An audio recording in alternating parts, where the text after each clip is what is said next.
Canapino 78 car. Augustine, what happened? Unfortunately, I lost a lot of time behind Callum because when after the pit, I lost a lot of time behind him, respect him. After that, Elliot tried to overtake me, and in this moment, touched the car, touched the wall, and broke the front left. Bad luck because it's a shame because we have a good car today with the black tires, but it's race. This fast rookie is out. That contact with Castro Neves broke something, Lee. That's his first hiccup of his rookie. Action has grown now, Kevin. Lots of reason to be frustrated with a fast car, and as Marty mentioned, just lost drive, and I know you don't really know what the issue was, so let's go back to a couple of incidents within the race. The contact with Pato O'Ward that set you back early, how did you see that? I don't know. To me, I haven't seen proper replays of it yet, but that seemed extremely late. Yeah, but it starts way before that. Like, we're already committed to the corner. Like, I understand there's tire deg and all that kind of stuff going on, but, you know, I wouldn't have chosen to do that. But if that's how the series wants us to race, then I guess it's all gloves off from this point, and that's how it would be. So, yeah, disappointed with that, and then, you know, I don't know what happened at the end there. We kind of just passed the 60 car, I think, and then lost drive after that and got back to the pits. So, frustrating day. You know, it's going to be hard on the strategy that we were, and plus the start was a complete joke as well. So, you know, I don't know what they're, you know, calling up there, but, you know, it seemed like row 6 or 5 went way before even the leader did. Thanks, Scott. Sorry you're out early. Boy, it winds up being a 17th for Pato O'Ward today, but there's a lot of story to tell from this race after being so quick in practices earlier this weekend. First of all, the contact with Scott Dixon. He wasn't very happy about it. He said, if this is the way the series wants to race, we probably need to change the way I race. Your take on that? I was on the inside. He decided to stay on the outside, and, well, I'm pretty much alongside him, nose in front of his, or at least alongside his, so... yeah, don't know what to say. I mean, I've been racing Scott for a few years. If he feels like that was my fault, well, sorry you feel that way, but I don't agree. The other issue that I had in turn 8, completely my fault. I feel bad. I let my team down. I let the amazing crowd that came out today. Yeah, we'll. By the time that I kind of remembered to stop the car, it was already too late, and just kind of squeezed myself. I didn't want to take out Kirkwood, so I just kind of slammed on the brakes and locked the rears and just spun. But yeah, it's been definitely a weekend not to forget. I think there's a lot of positives that we can take out of this weekend, but obviously just disappointed in myself. I don't have to be making those stupid moves. Just not up to the level that I expect from myself. With the Scott situation, is that one of those situations where you feel like you need to go have a chat with him? I mean, I'm sure I'll circle back with him either this weekend or the next one, but I'm not going to apologize for that. We're racing, so a lot of the times when I've been in that situation, I kind of just let the guy go, because, you know, if you're on the outside, you're more vulnerable to those things happening. So, yeah. Good news is you get back in the car this week. Indy Open Test coming up. Are you excited for that? Yeah, I am. This is a race to just learn from and forget. And onto Indy. That's the start of our 500 this year. And then onto Barber, which is one of my favorite tracks. And the cool thing, I think, Diff, check out the crowd here for Pato. He's going to sign a few autographs. He's going to take some pictures. They're here to support him, even though it was not the day that he wanted. Listen to them. Every track we go to, there is the Pato contingent. They love this year. With Joseph Newgarden now, who challenged in a different way today, a couple of different times. I'm wondering what the emotions are at the end of today for you. Well, you know what they say, bad day in LA is better than a good day anywhere else. So, no, I'm sad for my team. Honestly, we had a phenomenal race car, really great. You know, we were chipping away all weekend. It's been tough to put the laps together all the way up through qualifying, and I felt like that was kind of our weakness, was just getting everything together. You know, we had good peak potential, but just couldn't realize it. And in the race, I mean, we really had it together. That car was absolutely phenomenal. So Team Chevy did a great job for us. The whole 2 car, you know, with Team Hitachi did amazing. fate didn't really go our way in the beginning. I think for our strategy, the yellow did not help us one bit. If there was no yellow in that beginning and we would have gone green a little longer, I think we would have been real pretty. But even with the yellow, we were making the most of it, and I think we still had a shot at winning that race. But then something else did us in and just made the end pretty brutal. And that something else was particularly? I'm not 100% sure yet, but just something we had to overcome, essentially. All right, 10-4. Hard-fought day for Joseph Newgarden, who ran out front early, Marty. And throughout May, Kevin. Another really impressive performance for 22-year-old rookie Kiwi Marcus Armstrong. 8th place today. What was that like at this most prestigious race? Yeah, it was... honestly, it was a fairly uneventful race from where I was sitting. I was just sort of sitting in a rhythm and trying to save a lot of fuel, and I knew that chaos would happen at some point, and I just wanted to capitalize on that. But honestly, the race was made a lot easier for me just by having such a well-balanced car. So it was a pleasure to drive my Chip Ganassi racing car today. Coming over from the Formula One world in F2 where you won multiple times, what's been the biggest adjustment for you to these different cars and circuits that you just don't know? I think the tire is, to get really boring for you, the tire is quite robust, so you can push really hard on it, which is really fantastic because I'm used to having to really manage that. And here it feels like I can just drive the wheels off of it and not really suffer any consequences, so that's really fun. Well done. Marcus Armstrong continues to impress as a rookie for Chip Ganassi Racing. But not the greatest, into a 6th place finish. How'd you do it? Yeah, it was good fuel save and tire conservation there. We said in the strategy meeting, if we get a yellow around the lap 20, that's the worst for us starting on black tires. But it's very conscious on the restart and everything not to slip the tire and just try to look after it best I could and get the number, and that's what we did, and drive as hard as I could. You're like doing a qualifying lap every lap, but you're lifting early obviously to conserve the fuel. And you don't sneeze at that process of the fuel conservation and the tire conservation because you've been good at it. It's won you races. Oh yeah, it's right in my wheelhouse. I've been doing it for so many years. It's a very big part of IndyCar racing is saving fuel, so I'm pretty happy when I hear the whole field's got to get this number because usually we can go a bit quicker and get the number at the same time. So. Well, I'm wondering if today is a little bit of hearing last year in your head. Hey, we did this the right way last year. We won the championship. Oh yeah, that's the only way to tackle it, man. Like you can't even think about who's ahead of you or what. Just what you're doing in the moment. Just extract the most out of it and make good decisions. So it's simple as that. And lucky to have Verizon re-sign with me and Penske re-sign me, and got a very, very good group of people around me, so I'm very fortunate. I have a lot of fun doing this. It's fantastic. More good things to come in 2023 at the end of April and throughout. A really solid day for Alex Palou as well. He's had 3 strong finishes to start up this season to stay in the championship mix. 5th right now, but that last stint really got you a lot of spots. Tell me how you made it through. Yeah, sure. It was a bit of a sour day today for us. We had a strong car. We were running really good at the beginning and then caught up on the Pato's incident, and I just got stuck there. I saw a lot of cars flying by. I think we were like 12th or 13th. So, yeah, super happy that we recovered back to 5th. Great pit stops. The speed of the car was amazing. So, yeah, looking forward to Barber now. So the start of the season, how do you assess things? Obviously, the goal for you as a former champion is championship. Are you where you need to be at this point? Yeah, I don't know. We're like top 5 in the championship, so that's good. It was a messy race at St. Pete, a messy race here. It was an okay race at Texas, so yeah, I'm happy where we are. Cannot wait now to see when the season starts again at Barber, Indy, and see where we are there. All right, Alex Palou comes home 5th, and he is 3rd in the championship right now. That you were just referencing, Dave. So, man, you've won Indy 500s as a strategist. You've done a little bit of everything. But what's the significance of bringing a young driver his first win and being part of that group?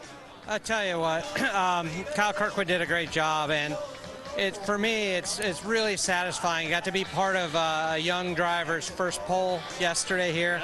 And now to be part of his first IndyCar win, and I think it's safe to say this won't be the last time we see Kyle Kirkwood in Victory Circle, but it's sure fun to be part of the first one. How bad did Andretti Autosport just need something good to happen? And did you guys know Long Beach would be a place where you could make something happen? I mean, it's nice when it happens, but I don't think, especially this year, there's a good confidence, there's a good energy in the team, and even when things didn't go perfect the first couple races, I don't think anybody started feeling like we weren't, the team that we thought we could be. And this is a nice confirmation of that. It's going to be a tough season, right? There'll be bad weekends too, but hopefully have a few more like this as well. Yeah, the last couple of years you've been on your son Colton's timing stand. You had to make the move a couple of weeks ago to Kyle Kirkwood. What did you do to kind of get up to speed with Kyle and learn him as a young driver so quickly? I mean, I don't know. Kyle's, he was easy because he's, despite his relative inexperience, he's got probably the most successful junior open wheel career of any American driver ever. So he's a pretty seasoned guy. And what I told him before the race is, you've won so many races, you know how to win it, and this is no different. So. And he just executed. He got fuel numbers when we needed fuel numbers. He opened gaps when we needed open gaps. He just did everything we asked him to do, and victory lane was the result. I'll tell you what, just 2 races in, you win one of the crown jewels. He may be your driver forever now. I wouldn't be mad at that. Kyle's a great driver. I like being with Colton. He's always first in my heart, but this has been fun, and I'm really proud of what Kyle did today. And for the Herta family, also their hometown race, so a special win on that note as well. Colton Herta finishes 4th today. Colton, what more did you need to be on the top of the podium? I think we just need to start up a little bit further. I think that would have helped a little bit. But I felt really good, It felt like having a double-double right after the race. Just felt right. The vibes are good, everyone's happy, and I'm excited for the upcoming race. We got a really strong package for these next few races, too. Nice in and out reference there. I'll take that with fries. Let me ask you this. Your dad is in victory lane over there. I asked him this morning about coaching, actually a signal calling now for Kyle Kirkwood. He said the only weird thing is I'm racing against my kid. I'm trying to beat him. What's it like to get beat by him? Yeah, not so happy about that. We had dinner last night, and we were planning that he was going to let me by around lap 50 and tell Kyle that he had a little bit of a fuel problem, but it must have got handled differently. But no, happy for them, happy for Andretti Autosport as a whole. Great first win for Kyle. He drove perfectly from what I could see, and yeah, Andretti won 2-4, so good with that. All right, so from here, we got another road course race. We got a little Indianapolis happening soon as well. What are you looking forward to most on the weeks heading out of here? You've obviously had strength in the 26 car. Yeah, it's obviously it's change of pace now. We're getting into some more permanent road courses and places that we've been quick before. Barber we haven't had a great result at yet, but we've had fast race cars. Obviously, we've won at Indy GP, and then we got the big one at the end of the month there. But yeah, taking it one step at a time and one race at a time, and now focus on Barber. I think we got a really good package, just like today. All right, strong day today. We'll go from the 4th place Herta to the 1st place Herta, Marty. 500 winner Marcus Erickson now has a podium to go along with that at this prestigious event. I know you've been waiting a year to get back here and get it done. Tell me about it. Yeah, it was a great day, great weekend. I think we had the speed to win today, but unfortunately got involved in that incident when Pato dive-bombed on a few guys and hit my front wing and got some damage and lost, I think, 5 or 6 positions. So it's a bit of an uphill battle from there, but I think we showed the pace and made some good overtakes, which was fun, and then was catching the leaders towards the end. So speed was there. I think the Husky Chocolate Honda was great all weekend, and 5 Hondas in the top 5 in the Acura Grand Prix of Long Beach. Doesn't get much better than that. So you got a win. One of the big points of this season was just getting what you could at Texas 2 weeks ago, and now a 3rd puts you in the championship lead. What's the key to maintaining and sustaining that? It's just being consistent. We had a bad weekend in Texas and still got P8 out of it with good points. And then today we were, it was close to ending tears there when that restart, when it got a bit spicy, but we stayed out of trouble and recovered and finished up on the podium. So that's how we win championships, and we're focused, we're fast. We just need to keep doing that all year. We still got a couple of more races left. Barber in a couple of weeks and the road course at Indy, but you'll be testing at IMS. You can watch on Peacock Thursday and Friday. This is the baby. This is the car. How ready are you to get back to Indy as the winner?